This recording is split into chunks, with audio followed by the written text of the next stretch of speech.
चलिए आइए अब हम लोग पढ़ते हैं factors affecting individual demand for a commodity. किसी एक व्यक्ति का जो डिमांड होता है किसी कमोडिटी का, उसको क्या क्या फैक्टर्स अफेक्ट करते हैं? The factors that influence a consumer's decision to purchase a commodity are also known as determinants of demand.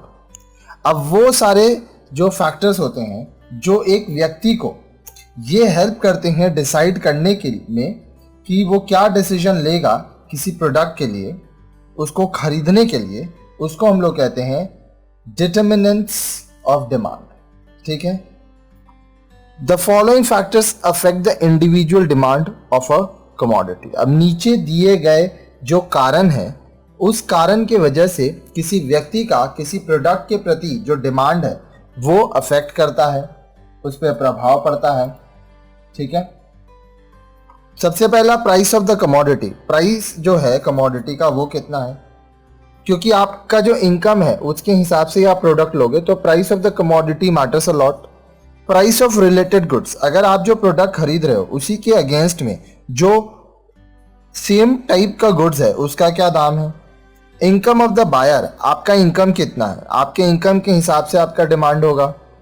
Test and preference of the buyer, जो बायर है उसका टेस्ट क्या है, उसका प्रेफरेंस क्या है, ये सब के ऊपर डिपेंड करेगा एक इंसान का डिमांड क्या चीज के लिए, कमोडिटी के लिए।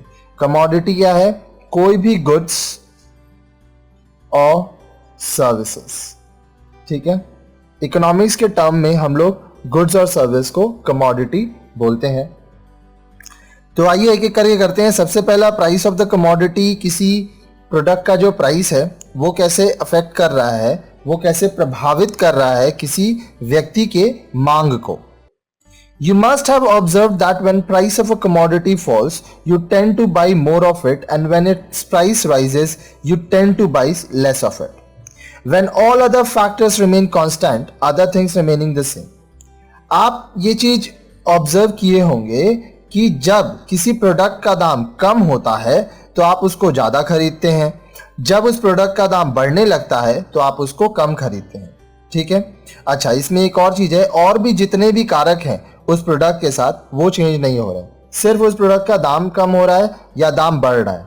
ठीक है, in other words, other things remaining the same, there is an inverse relationship between the price of a commodity and its quantity demanded by its buyer. दूसरे शब्दों में हम लोग कह सकते हैं कि सब कुछ सेम है। कहने का मतलब, मान लीजिए आपके पास 100 रुपया है, ठीक है, आप बाजार जाते हो मैंगो लेने। ठीक है, अब देखिए यहां पे हो गया प्राइस, यहां पे हो गया क्वांटिटी। ठीक है, इसको ध्यान से समझिएगा। मान लीजिए आपके पास इनकम 100 रुपया है, ये चेंज नहीं हो रहा। पहले 1 किलो जो मैंगो है उसका दाम है मान लीजिए 10 रुपया, तो आप कितना खरीद सकोगे, 10 किलो। ठीक है, ₹10। अब ये है आपका प्राइस पर केजी। ठीक है, क्वांटिटी है जो आपका वो भी केजी में है। ठीक है, 10 रुपया करके अगर 1 किलो है तो 100 रुपया में आप 10 किलो खरीद रहे हो। मान लो प्राइस घट के हो जाता है 8 रुपया, ठीक है, तब आप क्या करोगे, तब आप ले सकते हो 12.5 किलो। ठीक है, प्राइस और कम होता है, मान लीजिए ये हो जाता है 5 रुपया, तो आप 20 किलो लोगे। ठीक है, प्राइस और कम हो जाता है, मान लीजिए 2 रुपया, तो आप 50 किलो लोगे। मान लीजिए प्राइस बढ़ जाता है, प्राइस हो जाता है 20 रुपया, तो आप मात्र 5 किलो लोगे। तो यहाँ पे आप एक चीज देखो कि जैसे जैसे प्राइस कम हो रहा है आपका जो क्वांटिटी है डिमांडेड वो बढ़ता गया, जैसे प्राइस बढ़ रहा है आपका जो क्वांटिटी आप खरीद रहे हो वो कम होगा। क्यों? क्योंकि सब कुछ फिक्स्ड है, आपका इनकम फिक्स्ड है, डिजायर फिक्स्ड है, आप वही प्रोडक्ट खरीदने जा रहे हो, तो इस हिसाब से आपका काम हो रहा है। This statement is in accordance with the law of demand, which you will study in the later part of this session. अब ये जो चीज है ये आपका लॉ ऑफ डिमांड है जो बोलता है कि जब किसी प्रोडक्ट का दाम कम होगा तो उसका क्वांटिटी डिमांडेड बढ़ जाएगा, जब उसी प्रोडक्ट का दाम बढ़ जाएगा तो उसका क्वांटिटी डिमांडेड कम हो जाएगा। इसके बारे में हम लोग डिटेल में आगे पढ़ेंगे। ठीक है, अब आगे देखिए, price of a commodity and its quantity demanded by its buyers are inversely related only when other things remains the same. अब देखिए किसी चीज का प्राइस और उसका क्वांटिटी डिमांडेड, जो हम लोग ये सिचुएशन समझे, ये तभी इन्वर्स होगा, मतलब प्राइस बढ़ रहा है, अगर प्राइस आप बढ़ रहा है तो क्वांटिटी आप कम डिमांड करोगे, प्राइस घट रहा है तो क्वांटिटी आप ज्यादा डिमांड करोगे। ये जो इन्वर्स रिलेशनशिप है कि एक के बढ़ने की वजह से एक कम हो जा रहा है, ये तभी होगा जब बाकी सब सेम रहेगा। So other things remaining the same is an assumption when we study the effect of changes in the price of a commodity on its quantity demanded। तो ये जो हम लोग assumption कर रहे हैं कि सब कुछ सेम रहेगा, तो ही जाके जो प्राइस ऑफ द कमोडिटी है और उसका क्वांटिटी डिमांडेड है उस पे इफेक्ट पड़ेगा। चलिए अब देखिए price of related goods. A consumer may demand a particular good. अब जो कंज्यूमर है, कस्टमर है, वो किसी एक प्रोडक्ट का डिमांड कर सकता है, but while buying that good he और she also ask the price of the related goods. लेकिन उस प्रोडक्ट को लेने से पहले या लेने के दौरान वो उसके संबंधित प्रोडक्ट के प्राइस के बारे में भी पूछेगा और उसके बारे में भी जानकारी लेगा। Related goods can be of two types. अब जो रिलेटेड गुड्स है वो दो तरह के हो सकते हैं, सब्स्टिट्यूट गुड्स और कॉम्प्लीमेंट्री गुड्स। अब आइए इनके बारे में हम लोग देखेंगे पहले। While purchasing a good, price of its substitutes and complementary do affect its quantity purchased। जब आप किसी प्रोडक्ट को खरीद रहे हैं तो उसका सब्स्टिट्यूट गुड्स और कॉम्प्लीमेंट गुड्स का क्या प्राइस है वो भी आपके क्वांटिटी परचेज पे अफेक्ट करेगा। अब देखिए सिंपल समझिए पहले सब्स्टिट्यूट और कॉम्प्लीमेंट्री होता क्या है। मान लीजिए आप चाय पीते हो, चाय पत्ती के साथ आप इसको सब्स्टिट्यूट कर सकते हो कॉफ़ी से, ठीक है। अब अगर मान लीजिए आप कॉफ़ी नहीं पीते हो, आप चाय ही पीते हो, चाय मान लो आप टाटा टी का पीते हो, ठीक है, या रेड लेबल भी है। अब दो कंपनी है तो आप या तो टाटा टी का लोगे या तो रेड लेबल का, आपके पास ये सब्स्टिट्यूट है, आप या तो ये लीजिए या तो ये लीजिए। अब मान लीजिए पेन का एग्जांपल लीजिए, पेन आप रेनॉल्ड्स ले सकते हो, ठीक है। आप मान लीजिए दूसरे कंपनी में जाओगे, एडजेल ले सकते हो, दोनों ही पेन है, या तो आप रेनॉल्ड्स लीजिए या तो एडजेल। तो आपका जो पर्पस है वो सॉल्व होगा। तो सब्स्टिट्यूट में क्या है, आपको एक प्रोडक्ट मिल रहा है, या तो ये लीजिए या तो दूसरा लीजिए। अब कॉम्प्लीमेंट्री, मान लीजिए आप टी ले रहे हो कोई भी कंपनी का, चाय पीने के लिए आपको क्या लगेगा, इसके साथ आपको लगेगा मिल्क, शुगर। तो जब एक प्रोडक्ट को परचेस करने के वजह से आपको दूसरा प्रोडक्ट भी लेना पड़ रहा है तो इसका प्राइस भी डिपेंड करेगा कि आप उसको ले रहे हो कि नहीं। पेन में मान लीजिए आप रेनॉल्ड्स ले रहे हो या एडजेल, तो इसके साथ आपको लेना होगा इसका रिफिल, या अगर मान लीजिए इंक पेन ले रहे हो तो इंक। तो जब कोई प्रोडक्ट आप खरीद रहे हो तो उसके साथ जब दूसरा प्रोडक्ट भी लेना पड़ेगा, इस्तेमाल में आएगा, तो वो हो गया कॉम्प्लीमेंट्स। तो डेफिनेशन देखिए, price of substitute goods. Substitute goods are those goods which can easily be used in place of one another for satisfaction of a particular want, like tea and coffee। Substitute क्या हुआ कि एक ऐसा product हुआ जिससे आप या तो टी लीजिए या तो कॉफी, आपको सेटिस्फैक्शन मिलेगा, ऑलमोस्ट सेम, ठीक है। An increase in the price of substitute good leads to increase in the demand for the given commodity, and decrease in the price of substitute goods leads to decrease in the demand for the given commodity। ठीक है, देखिए मान लीजिए आपका जो substitute है अगर उसका डिमांड प्राइस इंक्रीज हो रहा है, ठीक है, तो एक कमोडिटी का, फॉर आप एग्जांपल वाइज समझिए ज़्यादा समझ में आएगा।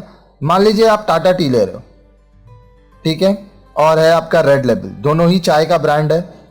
अब टाटा टी का सब्स्टिट्यूट है रेड लेबल, तो जब रेड लेबल का प्राइस इंक्रीज करेगा, ठीक है, तो क्या होगा कि लोग रेड लेबल ना लेके टाटा टी की तरफ शिफ्ट करेंगे, तो टाटा टी का डिमांड इंक्रीज होगा।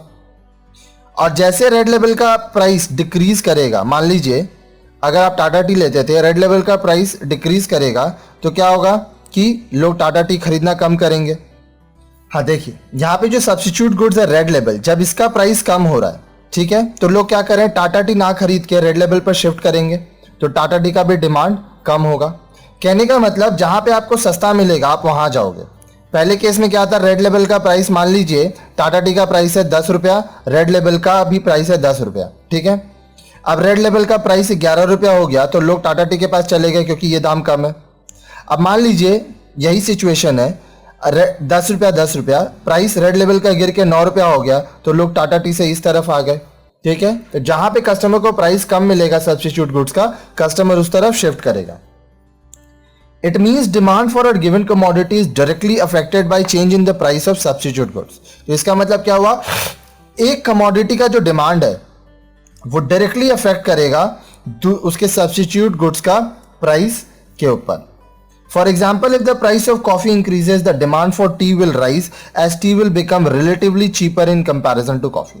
मान लीजिए अगर कॉफी का दाम बढ़ जाता है तो लोग चाय के तरफ शिफ्ट करेंगे क्योंकि अब चाय का दाम कॉफी से कम हो गया है। Next, price of a complementary good. जो कॉम्प्लीमेंट्री गुड्स है, अब टी के साथ आपको दूध और चीनी भी चाहिए, सिर्फ चाय पत्ती लेके तो आप चाय नहीं बना लोगे। Complementary goods are those goods which are used together to satisfy a particular want, like car and petrol. तो कॉम्प्लीमेंट्री गुड्स क्या हुआ, ये हम लोग वो प्रोडक्ट है जो किसी पर्टिकुलर वांट्स को पूरा करने के लिए होता है। जैसे आपके पास कार है तो आपको पेट्रोल लगेगा। An increase in the price of complementary good leads to the decrease in the demand for the given commodity, and a decrease in the price of complementary good leads to the increase in the demand for the given commodity. बोल रहा है कि अब मान लीजिए car और petrol का ये एग्जांपल है। For example, if the price of petrol falls then the demand for cars will increase as it will be relatively cheaper to use both the goods together. So the demand for a given commodity is inversely affected by change in the price of complementary goods. तो यहां क्या बोल रहा है, देखिए car और petrol का example है। आप कार के साथ क्या यूज करते हो, पेट्रोल। तो जब पेट्रोल का दाम गिरेगा तो क्या होगा कि आप कार ज्यादा खरीदोगे क्योंकि आपको दोनों एक साथ यूज करना है तो सस्ता पड़ेगा।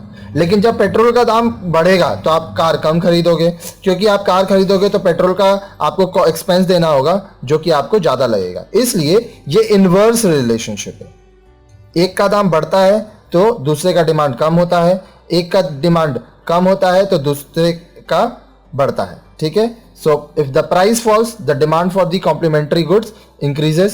If the price increases, then the demand for the complementary good decreases. चलिए आगे देखिए, income of the buyer of the commodity. अब जो buyer है उसका income कितना है वो देखिए। Demand for a commodity is also affected by income of its buyer. अब जो खरीदार है उसका income कितना है, कमाई कितना है, उसके हिसाब से उसका demand भी होगा। However, the effect of change in income on demand depends on the nature of the commodity under consideration. अब मान लीजिए आपका इनकम अगर चेंज हो रहा है तो जो कुछ प्रोडक्ट ऐसे होते हैं वो नेचर के हिसाब से उनका डिमांड चेंज होता है। In the case of some goods like full cream milk, fine quality of rice, basmati rice, etc., demand for these commodity increases when income of the buyer increases, and demand for these commodity decreases when income of the buyer decreases. अब देखिए, जो मान लीजिए full cream milk है, fine quality rice, जहां पे basmati rice बोल रहा है, या कोई भी चावल जो आप इस्तेमाल करते हो, उसका डिमांड बढ़ेगा अगर आपका इनकम बढ़ेगा, लेकिन उसी का डिमांड घटेगा अगर आपका इनकम घटेगा। Such goods whose demands increases with the increase in income of the buyer are called normal goods. वो प्रोडक्ट्स जिनका डिमांड बढ़ेगा आपका जब आपका इनकम बढ़ेगा उसको हम लोग नॉर्मल गुड्स कहते हैं। But there are some goods like coarse rice, toned milk, etc., whose demand decreases when income of the buyer increases, and their demand increases when income of the buyer decreases. अब मान लीजिए ऐसे भी कुछ product है जैसे course rice, toned milk, ये सब क्या है, बहुत अच्छे क्वालिटी के गुड्स नहीं होते हैं, ठीक है। तो यहाँ पे अगर आपका इनकम बढ़ेगा तो आप क्या करोगे, कोर्स राइस से शिफ्ट होकर फाइन क्वालिटी राइस खरीदोगे, टोन्ड मिल्क ना लेके आप फुल क्रीम मिल्क लोगे। तो जैसे आपका इनकम बढ़ेगा डिमांड कम हो जाएगा, और जैसे ही आपका इनकम कम होगा डिमांड बढ़ जाएगा। Such good whose demand decreases with the increase in the income of the buyer are called inferior goods. Inferior मतलब थोड़े खराब क्वालिटी के गुड्स होते हैं। ये हम लोग तब लेते हैं जब हम लोग का इनकम ज़्यादा नहीं होता है। जैसे जैसे हम लोग का इनकम बढ़ते जाता है हम लोग सुपीरियर क्वालिटी गुड्स के तरफ बढ़ते जाते हैं। Suppose a consumer buys 10 kg of rice whose price is 25 per kg. मान लीजिए एक कस्टमर है जो 10 किलो चावल खरीदता है जिसका प्राइस 25 रुपए पर किलो है. He cannot afford to buy better quality of rice because the price of such rice is 50 per kg. अब देखिए 25 रुपए के बाद जो अच्छा चावल है उसका दाम है 50 रुपया पर किलो. तो उसके पास उतना पैसा नहीं है, वो अफोर्ड नहीं कर सकता कि वो 50 रुपया पर किलो राइस खरीद सके. The consumer is spending ₹250 per month on the purchase of rice. अब देखिए 25 रुपया करके 10 किलो, 25 इंटू 10, 250 रुपए वो खर्च कर रहा है क्या चीज में? राइस खरीदने में हर महीना. Now if the income of the consumer increases and he can afford ₹350 on purchase of 10 kg of rice. अब मान लीजिए ऐसा हुआ कि उसका इनकम बढ़ गया और वो 250 की जगह अब 350 रुपए खर्च कर सकता है चावल खरीदने में. Now he can afford to buy some quantity of rice, say 6 kg, whose price is 25 per kg, and maybe 4 kg of rice whose price is ₹50 per kg. अब देखिए क्या होगा. ऐसा हो सकता है वो 6 किलो 25 किलो रुपया वाला राइस खरीदे तो 6 इंटू 25, उसका 150 रुपया यहाँ खत्म हो जाए. उसके बाद 4 किलो 50 रुपया वाला खरीदे, 4 इंटू 25, 200, टोटल 350 रुपीज वो खर्च कर सकता है. अब 10 ही विल बाई 10 kgs. इस तरह से वो 10 किलो चावल भी खरीद लिया of rice by spending ₹350 per month. तो इस तरह से वो 350 रुपया खर्च करके 10 किलो चावल ले लिया. Therefore, we may conclude that demand for normal goods is directly related to the income of the buyer, but demand for inferior goods is inversely related to the income of the buyer. तो देखिए यहाँ पे क्या बोल रहा है कि जो नॉर्मल गुड्स है उसका डिमांड बढ़ेगा जब आपका इनकम बढ़ेगा और उसका डिमांड कम होगा जब आपका इनकम कम होगा. ठीक है. लेकिन इंफीरियर क्वालिटी जो गुड्स होते हैं उनमें क्या होगा कि जैसे आपका इनकम बढ़ेगा आप इंफीरियर क्वालिटी गुड्स कम खरीदोगे और जैसे जैसे आपका इनकम कम होगा आप इंफीरियर क्वालिटी गुड्स ज़्यादा खरीदोगे. अब इंफीरियर गुड्स क्या होता है? वो गुड्स जो कि ज़्यादा अच्छा नहीं होता है. वो आप कब खरीदते हो? जब आपका इनकम कम रहता है. अब देखिए taste and preferences of the buyer. जो बायर है उसका टेस्ट और प्रेफरेंस क्या है वो समझिए. The demand for a commodity is also affected by the taste and preference of the buyer. अब जो खरीदार है उसका टेस्ट क्या है और प्रेफरेंस क्या है, उसके हिसाब से भी कमोडिटी का जो डिमांड है वो इफेक्ट करता है. They include the change in fashion, custom, habits etcetera. अब इसमें क्या है? फैशन में चेंज हो रहा है, कस्टम्स, हैबिट्स, ये सब इंक्लूडेड है इसमें. Those commodities are preferred by the consumers which are in fashion. अब कुछ कंज्यूमर ऐसे होते हैं जो हमेशा वही प्रोडक्ट लेते हैं जो फैशन में है. ठीक है. तो इस केस में क्या होगा कि आपका जो ट्रेंडिंग प्रोडक्ट्स है वो ज्यादा बिकेगा. So demand for those commodity rises which are in fashion. तो जो प्रोडक्ट फैशन में है उनका डिमांड बढ़ेगा. On the other hand if a commodity goes out of fashion it is demand falls because no consumer will like to buy it. मान लीजिए कोई ऐसा प्रोडक्ट है जिसका मार्केट में फैशन में अब वो नहीं है तो उसका डिमांड कम हो जाएगा. अब यहाँ पे जो कस्टमर है उसका इनकम ये सब मायने नहीं रखेगा. टेस्ट और प्रेफरेंस में इनकम से रिलेशन नहीं है. यहाँ पे कस्टमर अपने सेटिस्फैक्शन के लिए प्रोडक्ट खरीदता है और वो ज़्यादा पेमेंट करने को रेडी रहता है.